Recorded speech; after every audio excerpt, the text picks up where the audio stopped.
up, what up, what up? What is happening, good people? Welcome to this Dance Party with Beyonce. Alongside the great Tucson Warner. My name is Herb Howard, man. We believe this is the absolutely perfect intersection of intellect and thuggery. We call it Herb and Two. Yeah, my name is Herb. His name is Two. Two.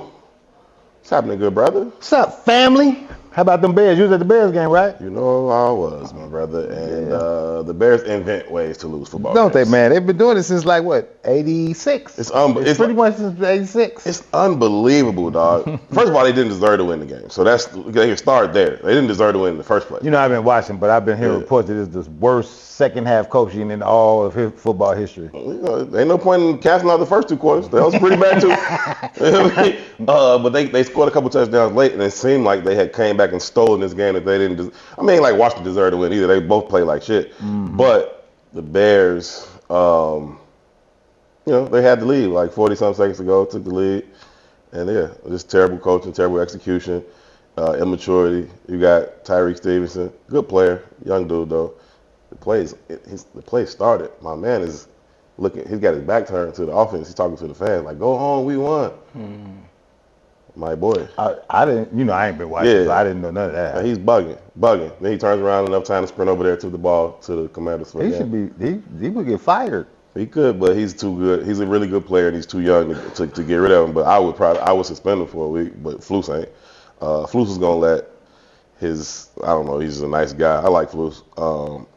But he's going to let his offensive coordinator get him fired, and he's going to let the lack of discipline of some of his players get him fired because they did so much foolish stuff in that game. You talk about the second half coaching, most of that comes down to how they executed on that last defensive drive, and then also a decision they made to go to fullback dive to a backup offensive lineman on the go. It was a lot of just like what this is the Washington football team still, or they got a brand now? They're the Commanders now. The Commanders. You see, I ain't watched football, so I'm still boycotting. Right, they still the Redskins. Yeah, okay. But yeah, they the Commanders. But yeah, it's Yeah, man, I spent my time this weekend. I went apple picking. That's cool. Yeah, and then I took my daughter to the zoo. I did family stuff, man. Oh, that's dope. Yeah, I was impressed with myself. I rock that. Did y'all bob for apples at Shorty's? Did y'all do that at school? No, I've never bobbed for anything, Herb. We did that when I was in school, Joe. And it says so much now. Not even. That's so telling. Not even the pause direction that you trying to take this. Okay. The unsanitized nature of it. Germs is good for you. I've been having that argument all week too, man. We got to stop treating life so sanitarily. Like stop washing your hands. You need a level of germs to survive. You got to adjust. That's how your body adjusts to the environment. Yeah, that's cool. Wash your hands and get in the shower. And wash your legs and feet too, a certain demographic. Like, we don't need to wash our legs and feet. We don't need a washcloth either. Okay, knock it off. But no, I was just thinking about it, man, because we used to get like a big bale of water, put 35 apples in it, and one at a time, each kid would come up and bob, huh? And bob. What if you kid 32? Pause, man. You gotta pause the bob, bro. You do. It's super pause. Oh, God. I definitely bobbed for apples when I was a kid. Hilarious, you did that too? Yeah. Yeah. And also, when I had my daughter, my mama told me not to wash her clothes, like the clothes that we got from baby shower or whatever like that. She told me not to wash her clothes, to just put them on her just like that so her body could build up the antibodies. So that too got a little bit of sense. Just the teach. Genius. Just the teach. No, two things can be true. I'm just saying there has to be this idea that like, oh, you probably only need to shower once a week, or I don't even know if you need to do it that much. And you hear what you hear what the others say. The others. You hear what they say, man. Yeah, we got to manage the clothes up and behave myself a little bit. Good. We are absolutely. You know it's a struggle for me. We are absolutely honored and thrilled to be joined live in studio. Brother Marshall Hash is here. First of all, thank you for coming. How are you? Appreciate it. I'm blessed, man. Can't complain. Glad to hear it, man. I'll let Tu give you a more proper intro because he's been really excited about you coming. He's been talking about you getting here, trying to get you down here for a while now, which is rare for him. He rarely gets excited about anything. So, very, very happy to have you here. Looking forward to the conversation. And we will try. We will try to behave. Thematically, though, like the concept of the show is intellectual thuggery. Yeah. Right? So he's right. I was excited because it's very rare that I come across a conversationalist that I feel like is inept. And I hate to say that out loud. You know what I mean? And I was telling you when you came up, I seen you speak at Operation Push, and I was very, very impressed with you, brother. I was very impressed. And you know, I've met you before, talked to you before too, but that's a different thing to be in the public platform expressing yourself. You know what I mean? Sir. So in that vein, you know, just to compliment the introduction, third generation That's of the right. ministry, right? Yep. Is it Marshall Hatch III or Marshall Hatch Jr.? It's Marshall Hatch Jr. My paternal grandfather was Elijah J. Hatch. Elijah J. Hatch, Yeah. Mississippi. Aberdeen. Aberdeen, Mississippi. Stay Mississippi. Mississippi. Gun line, gun line ball. Yeah. Nah, yeah, he moved up, man. In the early 20s. He was born in 1906. He passed. That was a good year, 1906. What happened? Oh, yeah. Alpha was founded in 1906. We was talking about it, you know what I mean? I just wanted to bring that to the forefront. I mean, I feel like you're overcompensating for the fact that you look very Omega today. I feel like you're overcompensating for you went very Omega on the fit today. Hey, whatever. Anyway, he was born in 1906. Yeah, man. I love talking about him, man. Because I never met him. He passed away in 1981. I was Okay. born in 88. Okay. He pastored a church in East Garfield Park 41 years.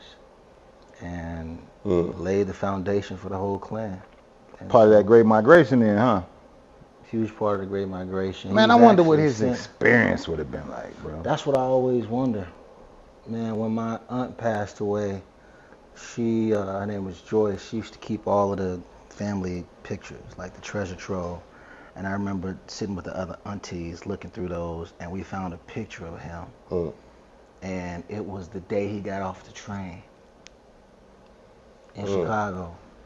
And I don't know if y'all know, they used to take pictures, like they had the whole It's a big backdrop deal. and stuff. For sure. Man, he had his hat cocked like that. It's my Facebook picture now, my Instagram picture. But I looked at his eyes, man. He looked so familiar. And it was like looking in the mirror. And then I started to imagine, man, what did he encounter? You know, that's both world wars. You know what I mean? That's Great Migration. I love to get into that because I think we're experiencing the reverse Great Migration now, and it has a lot of implications in terms of city politics, city economics, and all Oh, that. that's a cool pick. Yeah, that's him. That's cool, man. Yeah. Wow. But yeah, man, I appreciate the opening because that's my guy.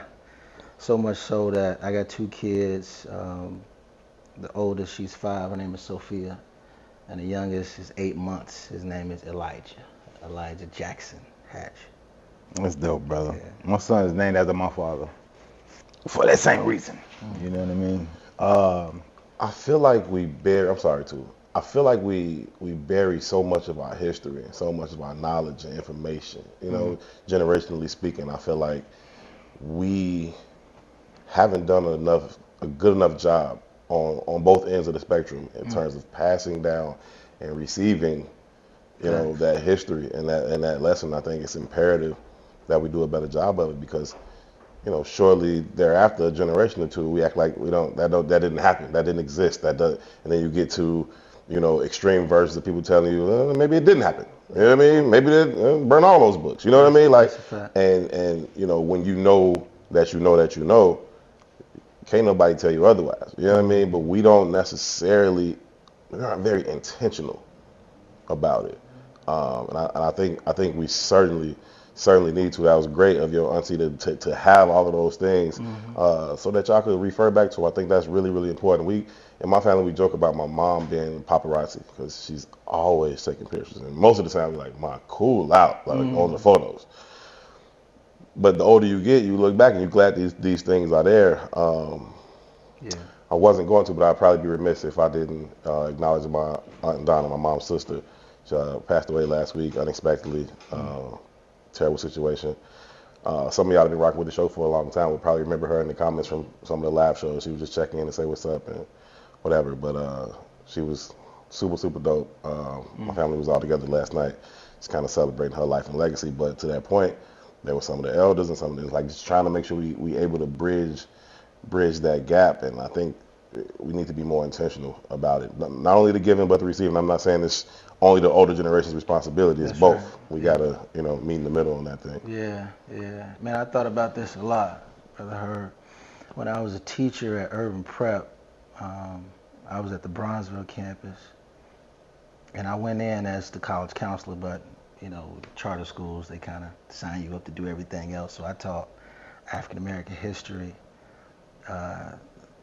30 brilliant young brothers,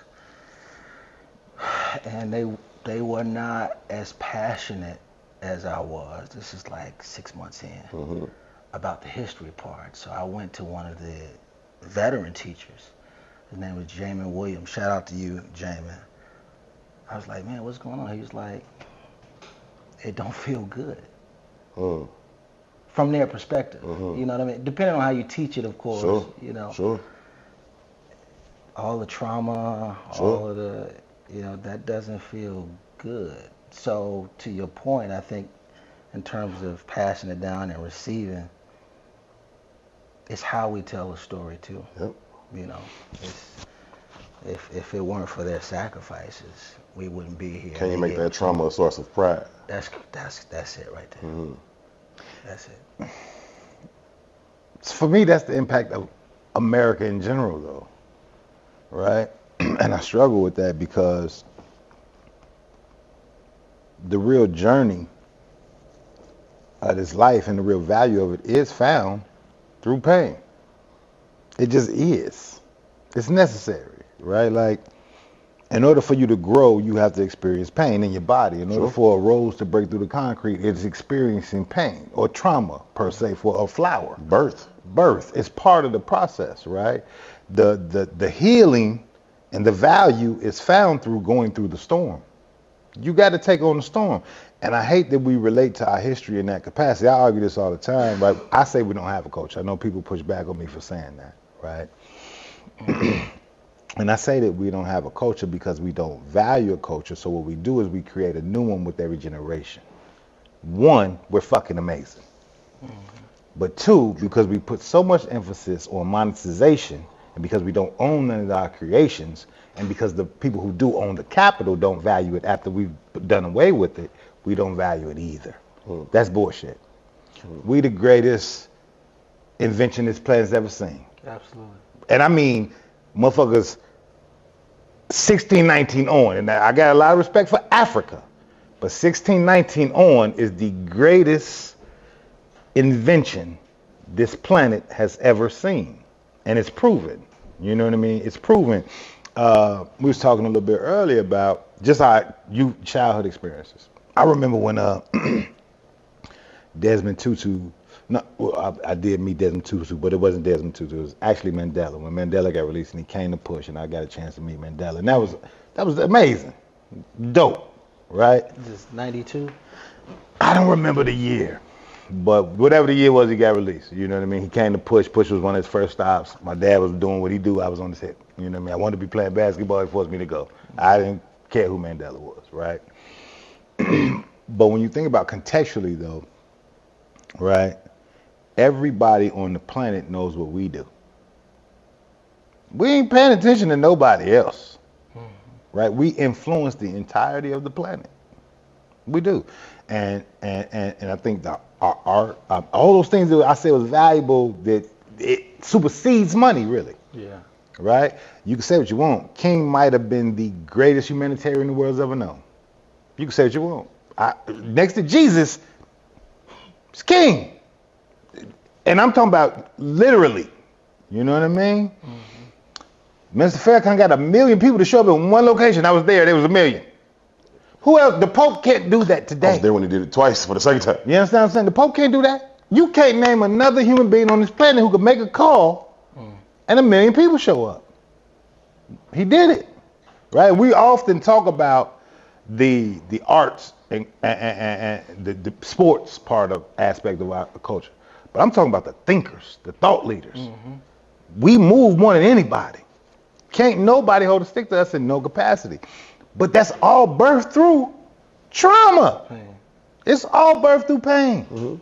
You know what I mean? So I hate that we even have that lens. And the only reason we even have that lens is because every institution in this country is designed to undergird white supremacist thought and philosophy. Man, I'm working my way through Ta-Nehisi Coates' The Message right now. Mm-hmm. The second chapter is called Pharaoh. And he talks about his first trip to the continent.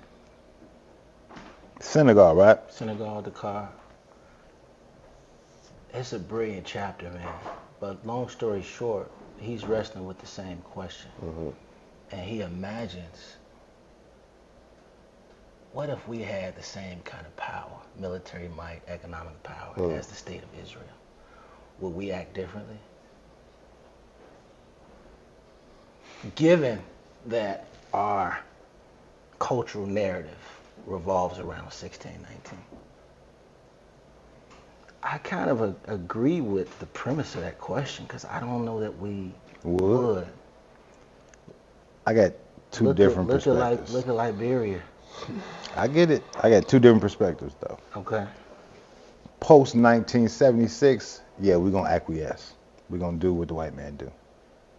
Pre-1976, let me say pre-1970s, it's different. What happened in 76? The economy changed. We began to have access in a way that we didn't have access, or at least the illusion of access, right? But capitalism changed in general. Okay. That's the birthplace of neoliberalism. That's the birthplace of media being the dominant influence, of being the dominant teacher. That's the birthplace of misguiding your thoughts and understanding of government and intellectualism and going toward more celebrityism, right? But if you go post-19, so I was born in 76, but King died at 68. Like, contextually, I was blessed to have the kind of life I have, where I had the kind of father I had that was kind of inundated in the kind of thoughts and ideas that he was inundated in. And I'm not going to say that was like a rarity. I knew a bunch of kids who come from cribs where you're going to go in the houses, art on the walls, black art on the wall. But there was also, we weren't the majority, right? The majority was crack just landed. As I become conscious and outside, you know what I mean? Cutlasses and Chevys, and that's all that was important, right? And you tether that to blaxploitation. Absolutely, right? But I'm in the midst of this shift in culture. Yeah. Right? But pre that, because we weren't allowed into the system in the same way, we were the moral compass of this country. Thanks. You know what I mean? Because we had nothing else to offer but morality. We had no money.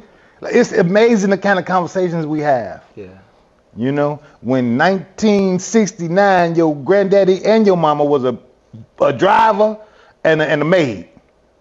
And now our entirety of our conversation, 3 generations, 4 generations, whatever it is based in capital. It's amazing how fast that could work.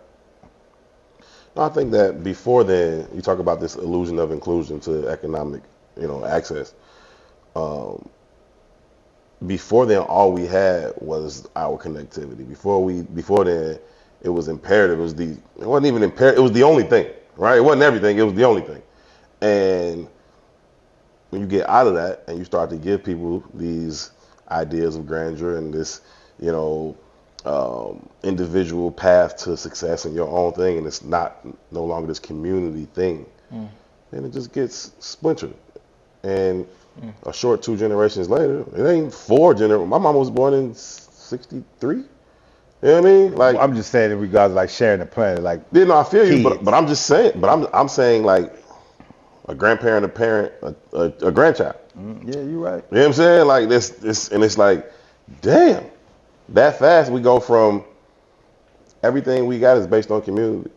You do right because that's what you're supposed to do. You respect Miss Johnson's garden because you respect Miss Johnson's garden. You respect Mr. Turner's like whatever because, first of all, Mr. Turner will get you together just as fast as your father can until your father get. You know what I mean? Like, but now everything is a reason to divide. Everything is a reason to argue and debate. And can't a neighbor tell your child, don't talk to my kid about nothing. You come talk to me. Like, well, your child was acting crazy 4 hours ago when you wasn't here. You know what I mean? But we don't trust each other like that. We don't love each other like that. It takes a lot of trust to tell somebody, yeah, you can correct my kid. I got to believe in your morality to give you that kind of leeway with my child. Yeah. We don't believe in each other's morality to be like, yeah, you can go ahead and correct my kid. I don't even know if you can correct yourself. You know what I mean? Yeah. We don't have that type of thing no more. Whereas before, I agree with you wholeheartedly that like that was all we had. But now, you got kids want to drive Lambos to prom, and they think that's a real thing. You know what I mean? And that's not even 3 generations old. That's one like, you know what I mean? Like, I didn't go to prom it was a long time ago, but it wasn't that long ago. 20 years. That wasn't a thing. Like, oh, you want to drive a Lambo to prom? What you mean? Like, I probably seen 2 in my life. But Instagram now, they wake up every morning and they think that's accessible in reality. And Or the goal of life. Two thoughts on this. One is I've often heard the integration argument, right? Which is to say, I think Harry Belafonte shared that in 67 and 68, King had a conversation with him and said, man, I'm afraid I'm integrating my people into a burning house. Yep. And early 70s, mid 70s, the conversations among black intellectuals start being had. Wait, what did integration actually do to us culturally, economically, so on and so forth? J. Cole. And then the second thought, though, is I was at an event where Reverend Senator Raphael Warnock spoke. Jesse was there. At that time, he was still coherent. And Jesse said something like, man, when we were in the South, we were tethered to the land. It was the trek north that kind of disrupted culturally who we were as a people. I think it's something to that. You know, I just read I can't even think, I've been trying to think of the name of the book since you talked about the reverse migration. The brother, he just wrote a book about the reverse migration. The Devil You Know. The Devil You Know. Yeah, we that's just where I was read going that. with that. Charles Blow. Charles Blow, right. I just read that. Me and James Webb had a book club. We read The Devil You Know. You know, and that's my brother too. Great brother. Yeah. But even outside of when you mentioned your granddad, I had an opportunity to go to Mississippi, and I was doing some work down there. And in my mind, I was like, I've been to Mississippi before. And I don't know why that was happening in my mind. But what it was, I don't know where it was in the South, but I went somewhere in the South when I was young that I equated to Mississippi. Can't even remember where it was. But in my mind, I've been to Mississippi before. It's got to be Mississippi. Yeah, it was Mississippi. All this shit Mississippi. All this shit is Mississippi. Mr. Bama, Mr. Alabama. You know what I mean? But I swear for God, man, I touched that soil and I could feel the ancestors. I've never had that experience anywhere else on the planet. And I'm fairly well traveled. You know what I mean? I touched that soil. I was calling people like, gee, this shit is different. Like, it's weird. Like, you can feel it. You know what I mean? And I agree.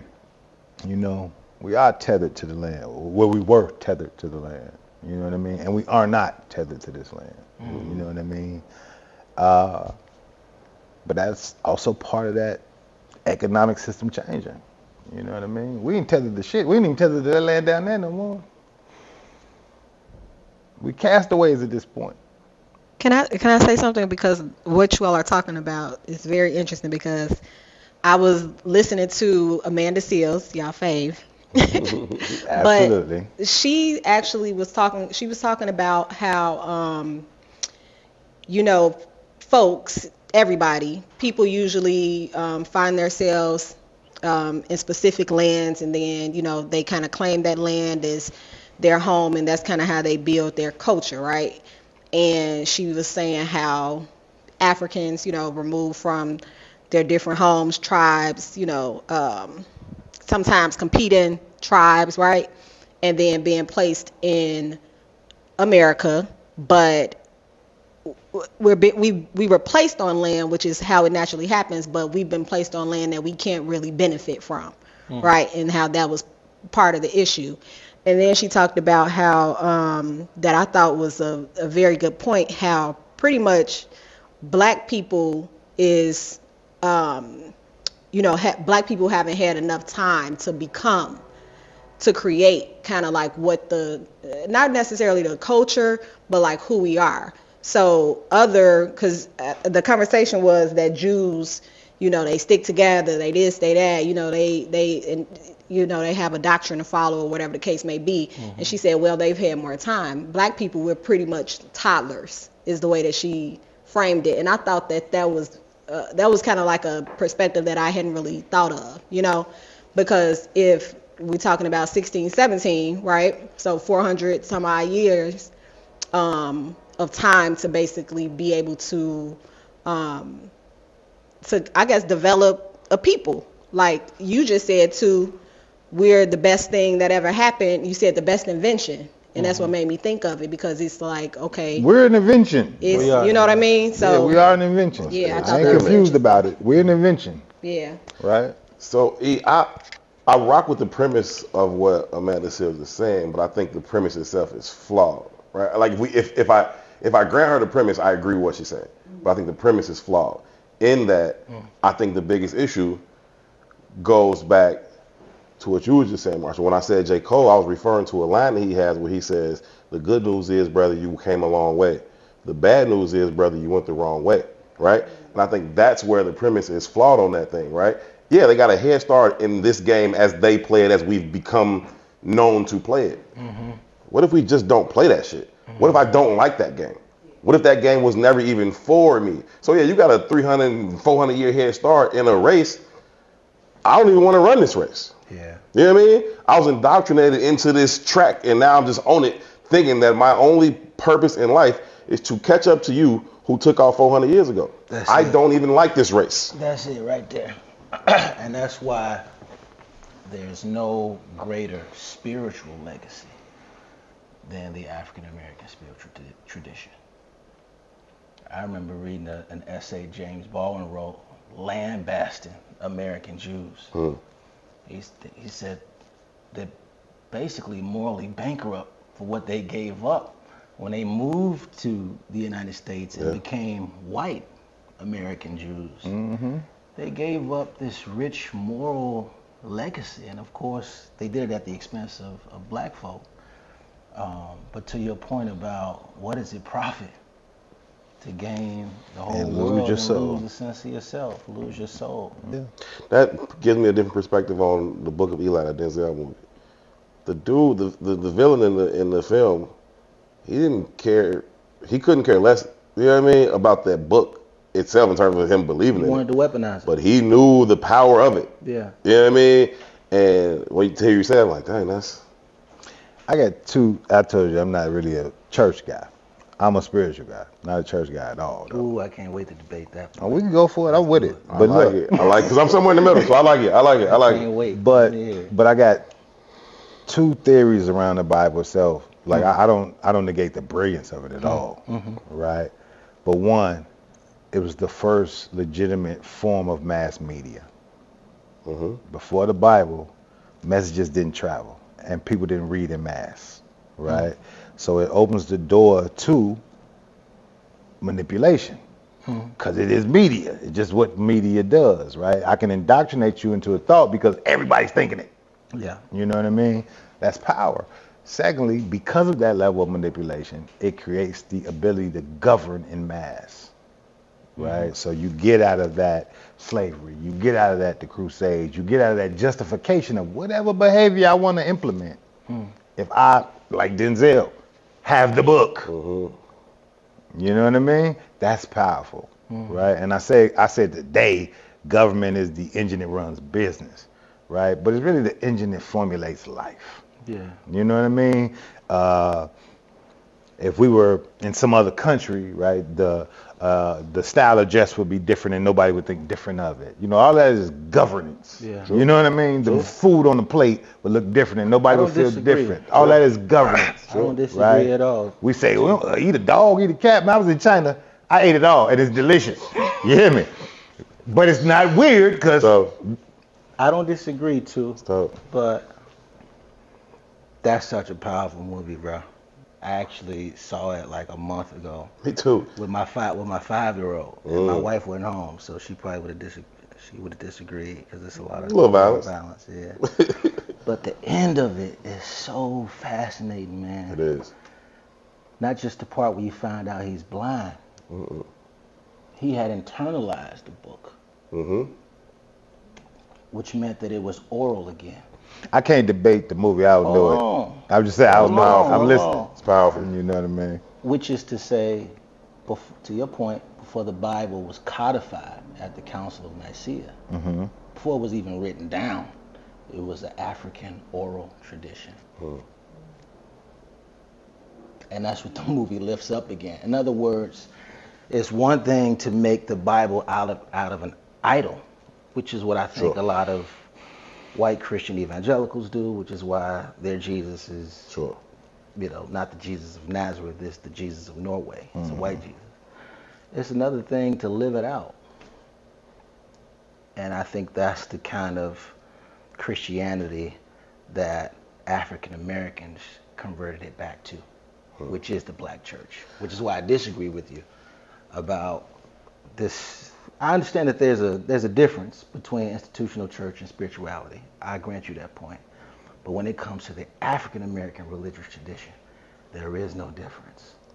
You see it everywhere. The music, jazz, gospel, all of that. It's baked in. You can't separate it. Pastor Moss, and I heard y'all talking about him before the cameras came on. First of all, I think that he's done as good a job of following this legendary figure I've seen anybody else do. We talked to Brazier. He was here last month or something like that. We talked to him about coming after his father, just how difficult that is. But anyway, I think Pastor Moss has done as good a job with that as you can do, following somebody like Reverend Jeremiah A. Wright. Pastor Moss always says, like, people treat black people like they some Johnny-come-lately to Christianity. And then one of the taglines at Trinity itself is, unashamedly black, unapologetically Christian. Yeah. And it ties into, like, we was here from jump, right? Like, this ain't no thing that we picked up or somebody told us or gave us. It was always our thing, right? And I think they do a really, really good job of keeping that part involved in it, right? And not this kind of late come thing. Now, I'll let y'all start the debate, and then I'll try to find where I think the middle ground is on that. It ain't a debate though, really, right? You choose your side and you rock, right? And I think the living out process is more where I'm at, right? But it's not through the lens of the book.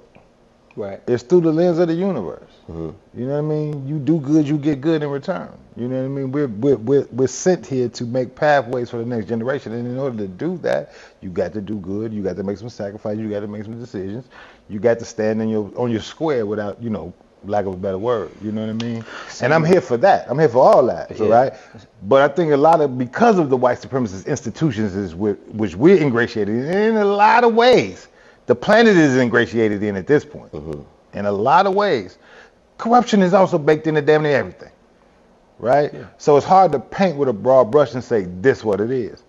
Absolutely. Because some of them same people, I done seen them do some terrible shit. Absolutely. You know what I mean? In the name of the book. Yep. Yeah. Man, you made me think of Samuel DeWitt Proctor, one of the greatest preachers. He got one of the coldest quotes I've ever heard. One of the ones that stuck with me was, God is bigger than the Bible. Yeah. God is older than the Bible. And that helps to orient one's thinking around what you just shared, which is, this is a universal thing. You hit to a scratch line quote? He got a quote called, it's really not even a quote, it's a whole story, but the shit is beautiful. It's called, I was born above the scratch line. I was working for Susan Taylor, and she does this, like a Samuel DeWitt Proctor conference or something like that. Yeah, preaching conference. Yeah.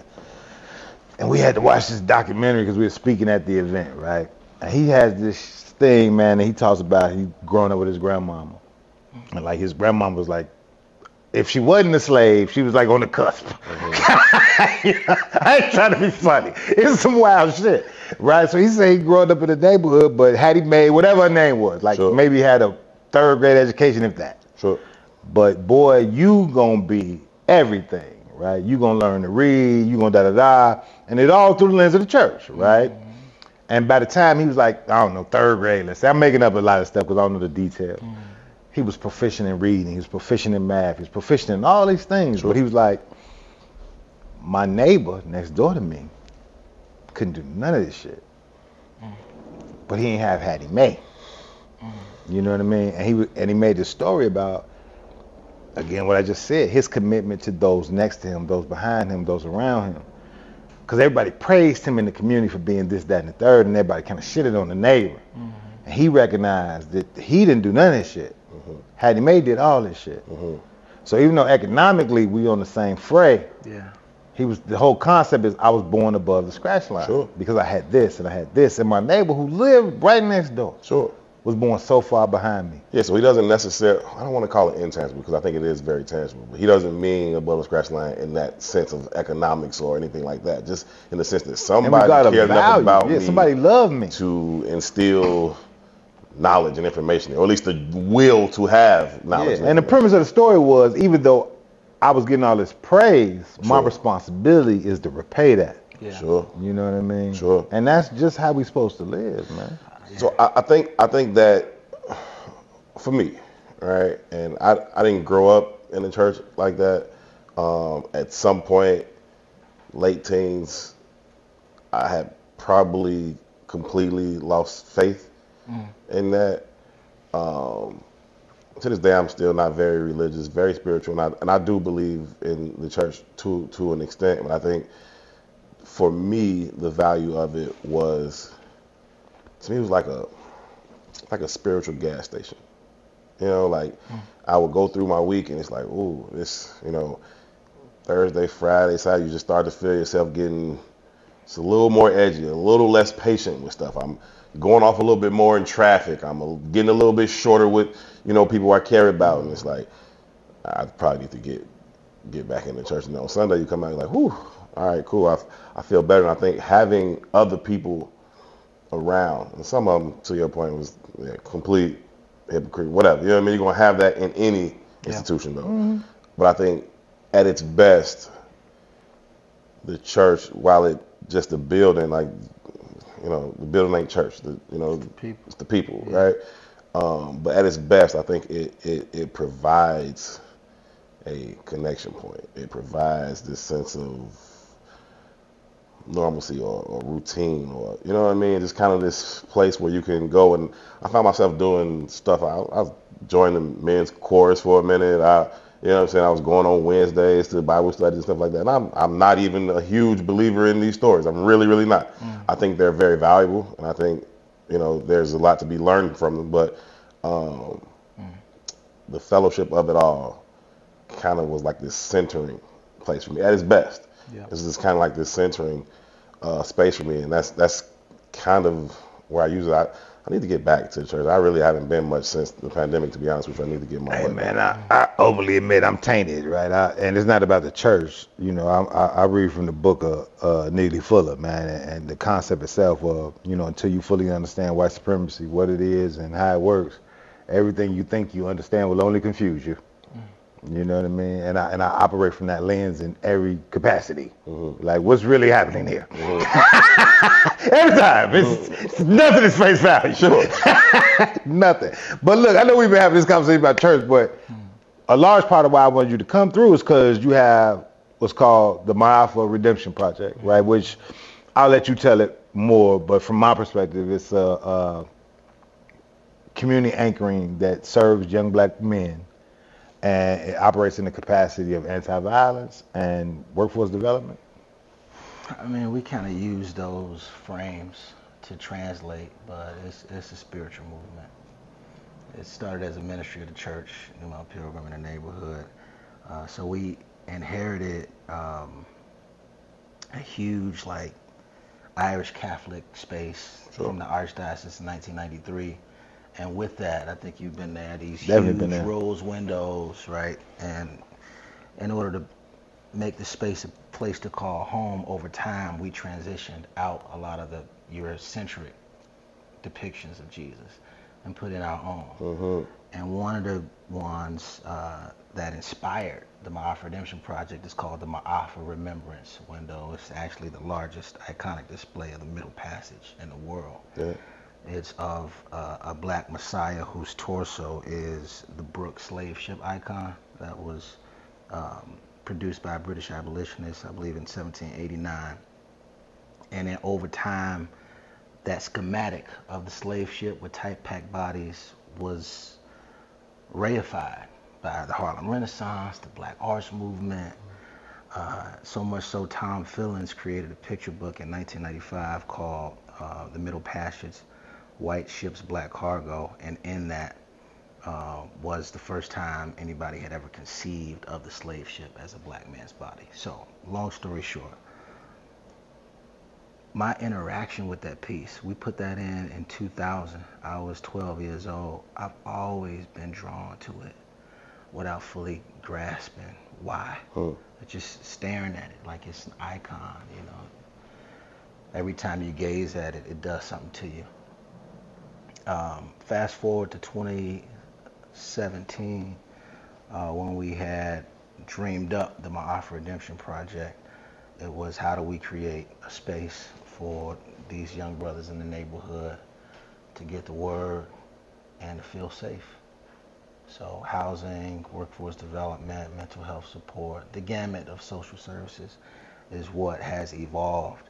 But back to my original statement, I mean, the lifeblood of it is the deacons, the ministers, brothers like Malcolm Davis and all my brothers, Quentin Harris, Dwayne McClain, the Dowdy brothers, Jerome and Michael, Robert Irvin. So some of these brothers, you know, they came back home just like, you know, I want to give my life to God, and God is pointing me in this direction to help these brothers. That's the lifeblood of it, right? So gun violence prevention and all of that, again, you use that to translate. Sure. But the essence of it is discipleship and ministry. You know what? That sounds like our podcast. It's for real, right? The concept, the whole concept of the Ma'afa Redemption Project, right? So we use different language, right? But it's discipleship too, right? I know because I've read so much, because I invest so much in intellect and information, and I also know I'm a 95th Street dude, and I carry that the same way I carry them books I read. I'm proud of that too, you know what I mean? And I know people listen to me in a certain capacity. Hey, same with her, you know what I mean? But I also know they recognize the difference. But I think oftentimes they think that difference is unattainable. It's not. I'm just like you, right? And I want you to know you can do whatever you want to do. And I'm informing you of that every time you see me here. And not only am I informing you of that, I'm also informing you of what the Ma'afa is. I'm informing you of, you just talked about the book, Man Not, when you came in here, right? These are conversations that you probably could have got at the dinner table 40 years ago, 50 years ago, God willing, right? But to Samuel DeWitt Proctor, this is my give back. We got to give back. I was blessed to grow up in a house where I was pressed to read an hour every night, no matter what. I hated it then, right? But like Sisyphus, I learned to love it. You know what I mean? And as a responsibility to anybody who turns this on, I'm going to teach you to learn to love it too. Because information is valuable. It's discipleship. But in order for us to change the behaviors, right, we got to introduce them. It's exposure. You know, you gave their real names, right? But the hood know them as Gucci and Cheese and you know, I got a hood name too. You know, and I know they carry it a certain way in the hood, but they're already being looked at in the hood as being moving in a different direction and being valued in a different way. I see it when I'm out there. You know what I mean? That's the tie.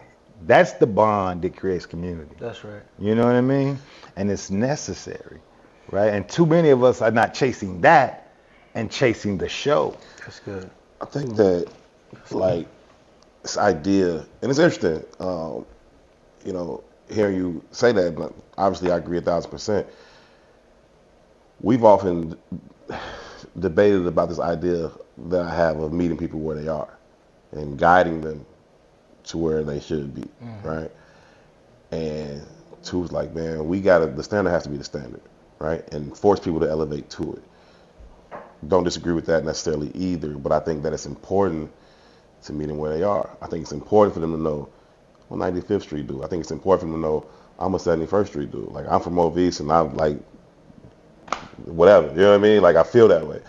I think what's valuable is the side of it that they don't even necessarily know, right?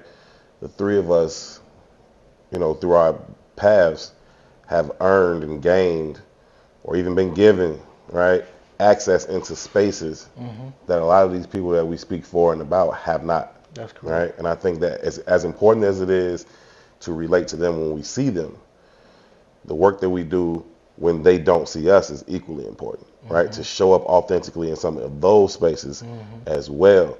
He was talking about me being at the Bears game. I cover the Bears as a sports reporter, but I'm also every single week, every single day, whether that's at Hallis or any of these stadiums around the country, one of very few people that look like us, right? And when I started, I was very, very intentional about showing up as my authentic self, right? I can speak as well as anybody. If I want to put on some clothes, I can put on clothes as well as anybody. But what I also want to do, or what I don't want to do, is be seen as this exceptional Negro. I don't want that from these other people, right? I don't want to be like, man, Herb was... It's unattainable. Herb from 71st and Jefferson. I'm talking about to the white people, though. Oh, right? okay. I don't want them, when I walk into these spaces, to think that I'm somebody different than whatever they have in their mind of what somebody from 71st and Jeffrey is, right? So I'm going to come in my Jordans. I'll come in my hoodie. I'll make sure my neck tattoo is out. Like, it's just, if I can put on a suit, I'll put on a suit. But I'm doing it because that's just how I feel today. Yeah. Not because that's what you think the expectation of what this thing should look like. That's right. We're watching some grown men play football. I come here if I want to come here. But I'm going to walk a certain way. I'm going to talk a certain way, right? But I've also established myself as being very, very good at this, right? Y'all know I'm just as good as all y'all and better than most. So now you can't challenge me on whether or not I'm good at it. But I also don't want you to think I'm different from anybody else. So I think that's part of our job too, right? When we're in these spaces that they don't get access to yet, to show up that way. So when people see them, they don't think, oh, they not like Herb or they not like Marshall. Bullshit. You don't know Herb, right? I'm going to make sure you do, right? I'm going to make sure you see them when you see me. And when you see me, you're going to see them. And I think that part of it is equally important. And blending those things in the church is important. I like churches that have like come as you are. Shout out to Pastor Wesley Johnson he's out in DMV. Love that dude. But my alpha is the thing that Trinity does every year for a month. That's right. Builds out the ship. That becomes the whole thing. And it's like that matters, man. That representation matters. You're like, I'm drawn to this thing. I don't even know why. And so while they don't know why, like, why I keep turning on this Herb and Tool intellectual thuggery thing, I don't even necessarily agree with them. And they fussing at me and they telling me to do, you know what I mean? But I'm drawn to it until you know why. You was talking about the book your father made you read. And you're like, I don't even like this thing. But universe drew you back to it, and it's like, oh, that matters. And I think that's a part of the mission. That's the biggest part of the mission. And how do we unify those things to make them be as optimally effective as possible? Part of, I argue this cultural thing, like whether or not we have a culture, right? I think we create cultures all the time. I don't know if we definitely have one. Right. Right now, the brand of the black man is kind of inundated into negativity, right? We did a show a while ago, man, and I said, man, y'all don't recognize how we control both ends of the spectrum. Like in all the lenses of the media, on this end, we're the poster child for toxic masculinity and over-aggressive behaviors and violence and da-da-da. And then on this end, we're wearing dresses and high heels and skirts. The extremes. We're both extremes. We dominate both extremes, right? And I struggle with us accepting that shit as our realities oftentimes, right? But to the point I made earlier about like that pre and post 1969 thing, shit's getting weird out here. You know what I'm saying? Shit's getting very weird out here. You juxtapose that to a figure like James Baldwin. people think I'm anti-gay because I do have a standard. And it's not being gay or not. You're gonna be a man around me, right? And I always push back. Like James Baldwin is one of my favorite figures. I know that's like saying I got a black friend, but people don't hear me when I'm talking. That's exactly the same. It sounds like that because people don't listen. They don't listen to the nuance, right? They hit a tone and think it's one thing, right? But there's a conversation. It's one of my favorite conversations. It's James Baldwin and Nikki Giovanni. Yep. And James Baldwin is a full-out homosexual, but every statement that he makes is full-out rooted in masculinity. That's correct. A masculinity that I honor. You know what I mean? That's right. But to the point of the branding we have today, right? This week, Lil Durk gets arrested, right? And there's all these outcries, a bunch of different kind of conversations happening, right? Sure. Mainly, though, at least the most dominant public conversation from my community is I'm hearing is, oh, he's stupid. Oh, he got this much money. You supposed to leave that behavior alone when you get XYZ money. Sure. Same conversation around Young Thug. But the only reason this shit is interesting to me in this moment is not like I didn't expect to hear that conversation. What's interesting to me in this moment is Big Meech came home this week too. Yeah, man. Right? And on one hand, you calling this young boy dumb as shit. And on the other hand, you're willing to pay this man $500,000 to host his welcome home party. Wow. Look at the juxtaposition of this shit. And where the fuck do you find the win as a black man? Like, it's no win here, bro. Think about that shit. I think that if Meech's not coming home, this ain't even the conversation I want to have. Because you can't use the lens to create the juxtaposition. That's fucking amazing to me. I play it on both ends. If I'm controlling the game, I play it on both ends. And at which point are you valuable to me? Right? So I used Durk for the better part of a decade and make him the face of this kind of music and this kind of culture, and I get all the benefits of that. And I'm not blaming Durk for everything that happens in every hood around the country, but they use him as a figure for that, right? And they get the results from that too. They fill up prisons from that too. They make a lot of rich people off of gun violence and Black Death. We know how well that pays. Yeah. And so that works for a while. Okay, we've done that. Well, now let's lock him up, right? It might make more. Might make more, right? Might make more after he's locked up. Plus, we got Durk talking about, peace and unity and all of that. Like, that ain't what we paid you for. That's enough. Yeah. You know what I mean? And then Meech ascends to astronomical levels of street folklore, and then you lock him up for 30 years, and it's like, okay, well, we did that. Now he's coming out. We might as well eat off that too. Right? Yeah. They ain't giving him $500,000 because he's not making them $5 million. Yeah. You know what I mean? So it's like, I control the game. I'm gonna eat off of it both ways. And as black people, we have to see how we being played at both ends. It wouldn't be a conversation if it wasn't so commodified by the market-driven forces. And to your point, who's pulling the strings? Who was Durk signed by? I don't even know. I don't know either, to be honest with you. I think if you run it all the way up, it's Sony. Okay. It's like a subsidiary of Sony. Makes sense. So, check this out. Signed to Def Jam. He signed directly to Def Jam? It says Def Jam's initially, then Alamo Records, Only the Family. That's going the other way. So you got OTF. Alamo, he was signed to Def Jam in 2018, signed it to Alamo Records instead. So I guess Alamo Records. So I get that argument, but for me, that's not even relevant, honestly. Right? I think what is relevant, though, is that's why I say there's no win, right? Black Bodies is profitable. Black Death is profitable. It's always profitable.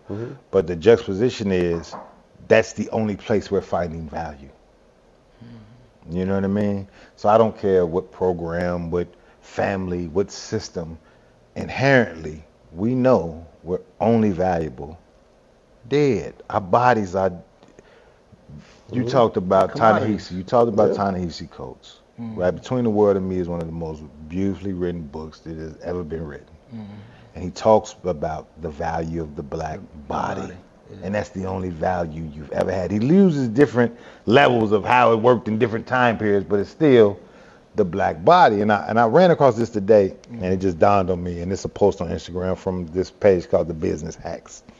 And it says, you'll never go broke if you sell to men's lust, women's desire for beauty, elderly health, children's education, rich people's fear of loss, poor people's desire to get rich quickly, and black male death. That's not on there, but that's the last one that should be on there.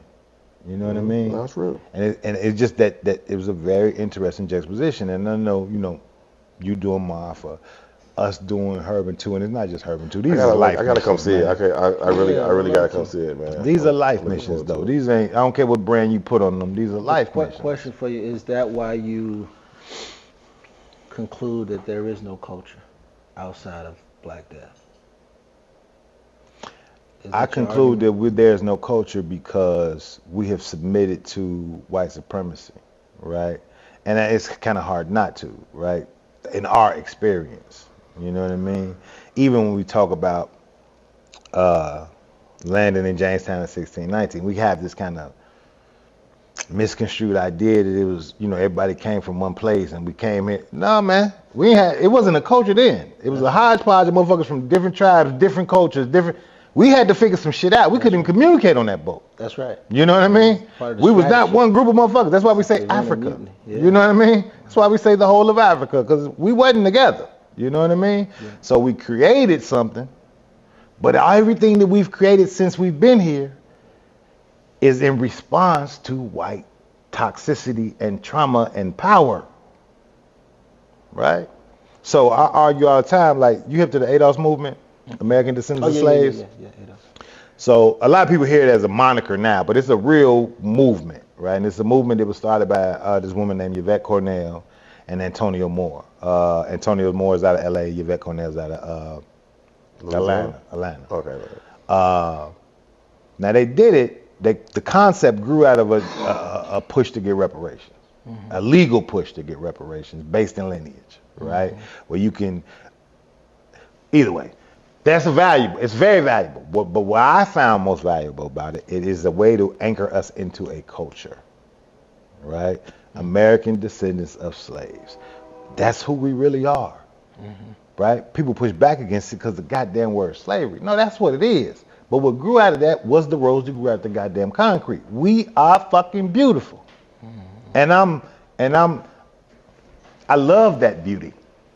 I'm not gonna shun it, right? It don't matter how it happened, and it created so much fucking value, right? So when we had Black History Month in the schools and you put all the posters of Africa, I'm not knocking that shit. But what we did post-Africa is some shit to be valued too.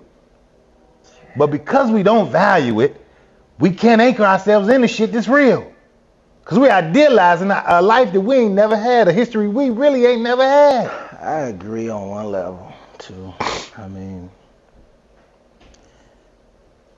trying to create a culture out of building boundaries around identity is what I think you're saying about the ADOS movement. On some level that has some credence. On another level though, the diaspora, we're part of that too.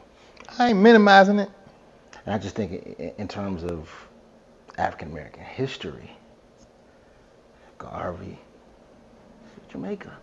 And would you have Pan-Africanism if it wasn't for him? I don't rock with Pan-Africanism, but I get it. Would you have Malcolm if it wasn't for Garveyism? That's a hard one to answer. King visited Ghana on his Day of Independence, 1957. I'm saying the stratosphere that they were thinking on. It's big, right? Farrakhan. I get it. That's the culture. I get all that. Help transcends a myopicness about what blackness means. I gotta pause y'all on this debate because I know we can really get far into this, but we coming up on time, and I want to make sure we get a chance to play Dinnertime. I love that you brought up Marcus Garvey. we've both done work with the Black Star Project, and we both worked with and alongside late great Philip Jackson and the Black Star Project as an ode to Black Star Lion, like, and so I do think all of it matters, but I think also, right, I'm with the diaspora, but if Black American history only started at 1619, it's still fucking amazing, right? It's still maybe the greatest story that's ever been told. Now, do we harken back to everything else that's a part of us? Sure, and I don't think we should let that go. But I also think that we need to appreciate a little bit more just what we've done here on this soil, right? And I think ADOS gives us an opportunity to identify, to have a jersey. Like everybody else in this country, they have on their jersey. They know what team they play for. And that's the first thing you do when you play anything. Who on what team? Yeah. And I don't think we know what team we're on, and therefore I don't think we have a real chance of winning this game we're trying to play. And I think ADOS, is as much as anything that I've seen, clearly identifies what that jersey is. Brother Marshall, we played a game here called Dinnertime. Okay. Shout out to Bump J. At Dinnertime, we ask you to think throughout history, anybody, dead or alive from any era, that you would want to have dinner with, 2 people. To have dinner, those 2 people and yourself, to sit down and have dinner, have conversation with whatever goal in mind that you may have. Like we've been talking about throughout the show, the tagline here is intellectual thuggery. With that in mind, one of these 2 people must represent that of an intellect, the other that of a thug. As you define each term, not as they've been defined through the world. It can be that way, but as you define each term, one intellect, one thug to have dinner time with Marshall Hatch. And the premise is, you really can't get nothing effectively done without brains and brawn. That's a fact. You know what I mean? You gotta have some gumption. Matter of fact, as I get older, I got a lot more respect for gumption than I do probably intellect. Malcolm X and Bumpy I'm Johnson. just gonna be real. You know what I mean? Yeah. Gumption might get you further than intellect. Hey, clearly. Probably Booker T, Washington, and Howard Thurman. I would say Howard Thurman is like the intellect / mystic. Man, one of my favorite books is Jesus and the Disinherited, and Taking Back Christianity. And Booker T. Washington, because I think we need Booker T's lens of politics. In what capacity? I would have never thought I would have heard Booker T on it, but I'm interested. Dinnertime is so great. I don't think it goes back to the whole integrationist thing. I really don't think America as a project is going to ever accept blackness. And it also goes back to the devil you know, that argument, which is akin to the Republic of New Africa. Absolutely. Let's move back to the South. Let's control the state legislatures. Let's reform the constitutions. Let's own those states that birthed us. Then and only then could we have some kind of political liberation or freedom. I think that's what Booker T was on. Cast down your buckets. Those 2 at dinner table to what end? What do you mean? To what goal? Yeah. I understand why you picked them individually. Yeah, because I think I personally need both of them in this moment to try to understand where all of this is going. I think the ground has shifted.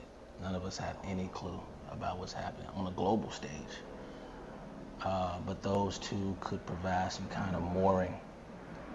And then as a people, the spiritual undergirding of a Thurman, who again is a mystic. He was tutored by Rufus Jones, who was a Quaker. He was actually the first to introduce civil rights leaders to Satyagraha, the soul force of a Gandhi, it came from him. I'm not hip. I'm gonna have to get in tune. I'm not hip to who he is. Howard Thurman, that's the man. Yeah, I feel ashamed. You would love him because of Jabron. Okay. Yeah, I feel ashamed that I don't know who that is. This is the first. You're the first person to stop me on this. It ain't the first. Let's be very clear on that. The first to stop me? Yeah, I walk this floor with you all the time. Relax. Stop it right now. He's talking about the Bears. I give you that. I give you that. We're gonna wrap this thing up. I want to correct something I said because I'm a huge fan of the brother. First of all, but when I was mentioning Pastor Howard John Wesley earlier, I said something other than Pastor Howard John. I don't know what the hell I said, but I think you said Wesley Johnson. Yeah, I was bugging. My brain ain't been right for a while. But shout out to Pastor Howard John Wesley, Alpha Street Baptist Church in the DMV. He's a Kaplan. I don't know. You a Q today, you're Alpha tomorrow. And his sister is a force here in Chicago, Deborah. I don't know that. I didn't know that. I know he's from here, but I didn't. You know what I mean? Like I didn't. She's in like the hospital system. Oh, that's She's what's well up. respected. Yeah. Well, super. What's up, man? I always appreciate that, brother. So I didn't want to leave the show without correcting my mistake on his name. And on another note, before we leave out here, man, we recorded one episode when you was dealing with what was going on with your aunt. And it slipped my mind to mention that out loud, man. But I just want to extend my deepest sympathies, man. Tell you already know I told you this personally, but I love you, man. And I love the family. So you know, whatever you need, man. I appreciate that, brother. I love you too, man. I appreciate the whole team support, man. All y'all was, making sure I was good and checking on me. It was just so sudden and tragic, and I don't want to get into that part of it, but man, rest in peace to my auntie Donna. Strength and blessings to my cousins, my mom, my whole family. We'll be all right one day at a time. I appreciate that. Brother Marshall, please, if you want to, let the people know how they can keep up with you. Shout out to church, what they can come through, whatever is coming up next. New Mount Pilgrim Church in West Garfield Park on Washington Kildare. The Ma'afa campus is also there. We're building a village called the Sankofa Wellness Village. Shout out to Brother Two for his artistry and helping us out. But please come through. Yeah. We appreciate you coming through, man. Thanks for taking the time. Us Casa, Su Casa. Absolutely, man. We gotta do this again, man. There's so much more we gotta discuss. We didn't even get into the religious debate in the real way, but I know it's so much to get into, man. Disappointed. Let you rock today. We will do this again soon, man. Thank y'all so very much for tuning in to this edition of Herb and Two. As always, your input is valued. Certainly appreciate it. Please make sure you take a quick second to like the show, hit the like button, make sure you subscribe to the page and set the alert so you get reminders every time we drop something new. Share with somebody that you think will find value in it or add value to it as well. Huge shout out to P.I. doing all of the hard work behind the camera. Shout out to E4O for being E4O. For Two, special shout out to our guest brother Marshall Hatch. I'm Herb Howard. Y'all be good to each other. Peace. Assalamu alaikum.